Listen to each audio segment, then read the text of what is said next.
कालच गावी आलो आणि आज मी आणि आराध्य करवंद काढायला जातोय. करवंद शोधत आम्ही वरती आलो, पण करवंद दिसतच नव्हती. आम्हाला कसली तरी फळं दिसली, पण ती आम्ही खाल्ली नाही. इथे आम्हाला कुठेच करवंद दिसत नव्हती, म्हणून आम्ही घाटी चढून वरती जायला निघालो.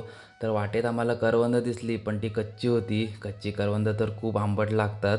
इथे कुठेच आम्हाला पिक्की करवंद दिसत नव्हते, म्हणून आम्ही अजून वरती जायला निघालो.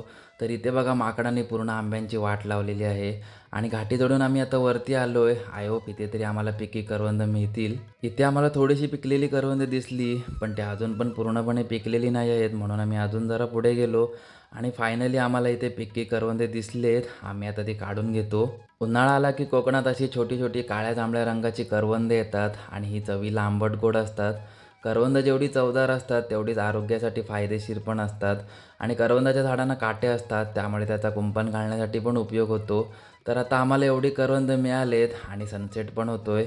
तर आता निसर्गाचा आनंद घेत घेत आम्ही करवंद खातो. तर तुम्ही शेवटचं करवंद कधी खाल्लं होतं मला कमेंटमध्ये नक्की सांगा.